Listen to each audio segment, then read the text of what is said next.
جی میں ووٹر ہوں اور میں آیا ہوں اپنا شناختی card election commission of Pakistan کے نمائندے کو دے رہا ہوں. انہوں نے ویریفائی کیا. پھر میں یہاں پہ آتا ہوں. یہاں پہ پریزائڈنگ آفیسر کھڑے ہیں. پریزائڈنگ آفیسر میرا آئی ڈی کارڈ چیک کرتے ہیں اور مجھے کلیئر کرتے ہیں کہ میں اپنا ووٹ ڈال سکتا ہوں. انہوں نے یہاں سے بیلٹ کا پریس کیا اور میں نے اپنی پسند کے کینڈیڈیٹ کو دیکھتے ہوئے انتخابی نشان بھی ہے اور نام بھی ہے. تو میں اپنا ووٹ دے رہا ہوں جی زبیر جٹ کو. بیٹ یہ میں نے دبا دیا اپنا ووٹ. یہ یہاں سے ووٹ نکل آیا. اب یہ میں پرچی لے کر اور اس کو بیلٹ پیپر میں جو الیکشن کمیشن کا وہ اس میں ڈال دیتا ہوں.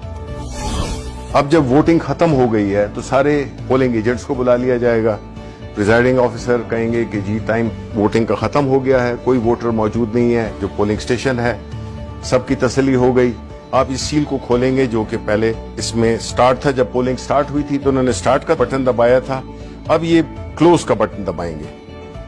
اب پولنگ بالکل بند ہو گئی. اب اگر یہ بھی کرنا چاہیں, سٹارٹ کا بٹن بھی دبانا چاہیں دوبارہ, تو یہ نہیں کر سکتے. اب کنسولیڈیٹڈ ریزلٹس چاہیے تو پریزائڈنگ آفیسر پھر آپ دبائیں ریزلٹس. یہ ریزلٹس میں اور یہ آپ کی اسی وقت آپ کے پاس پورا جو بھی کینڈیڈیٹس تھے. یہاں پہ چونکہ زبیر جٹ کو ایک ووٹ پڑا تھا تو صرف ان کے آگے ایک ووٹ لکھا ہوا ہے, باقی کسی کا کوئی ووٹ نہیں تھا. یہ جو لسٹ ہے اس میں پریزائڈنگ آفیسر سائن کریں گے اور اس کے بعد جو بھی پولنگ ایجنٹس ہیں وہ سائن کریں گے. ہم نے پھر ایک اپلیکیشن ڈیولپ کی ہے جس میں کہ جو کیو آر کوڈ ہے اس کو جو پریزائڈنگ آفیسر ہے اس کے پاس اس کی اپلیکیشن ہوگی, وہ اس کو سکین کرے گا. اب کسی اور عام فون پہ کریں آپ. اب یہ ہے جو اپلیکیشن کے ساتھ ہے, وہ جو ہی کیا ہے آپ نے دیکھ لیں کہ وہی ریزلٹ جو کہ اس کے ہیں وہی ریزلٹ آئے ہیں. اس کو ہم نے ریلے کرنا ہے واپس الیکشن کمیشن آف پاکستان کے ہیڈ کوارٹر کو. وہ پھر ایک ٹیکنالوجی جس کو کہ بلاک چین ٹیکنالوجی کہتے ہیں, اس کے استعمال سے کچھ سیکنڈ میں یہ جو ہے تو ریلے ہو جائے گی اور پہنچ جائے گی ایک بہت ہی چھوٹی فائل کی صورت میں. کلو بائٹس میں میرا خیال ہے کلو بائٹس میں پہنچ جائے گی. تو نہ سسٹم بیٹھے گا اور نہ کوئی اور کمپلیکیشن آئے گی.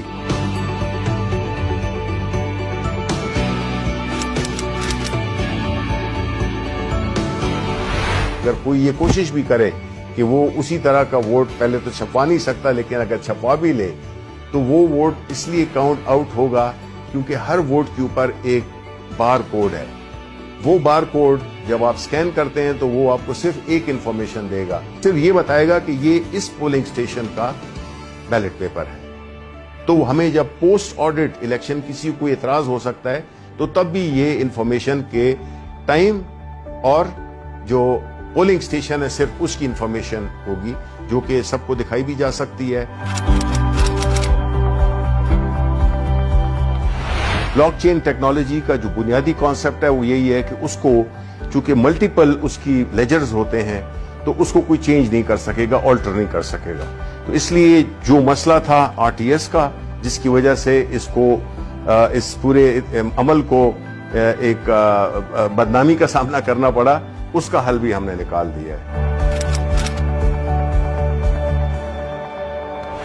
جب ایک ووٹ ڈل جائے تو یہ مشین ڈی ایکٹیویٹ ہو جاتی ہے اور جب تک کہ بیلٹ کا بٹن نہ دبائیں پریزائڈنگ آفیسر وہ جو اجازت تھی وہ ایک ہی ووٹ کے لیے تھی.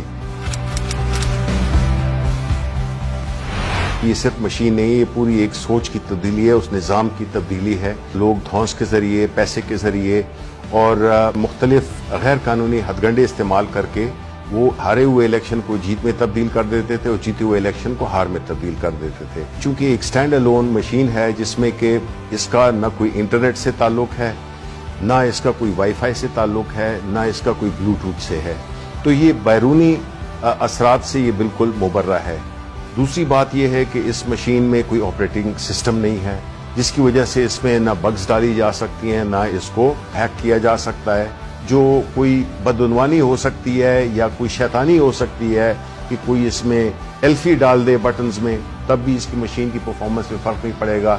کوئی کیل لگانے کی کوشش کرے تو بھی نہیں ہوگا, پن لگانے کی, پانی پھینکنے کی, کوئی اور لیکوڈ پھینکنے کی, اس کی پرفارمنس کو بالکل افیکٹ نہیں کر سکتا.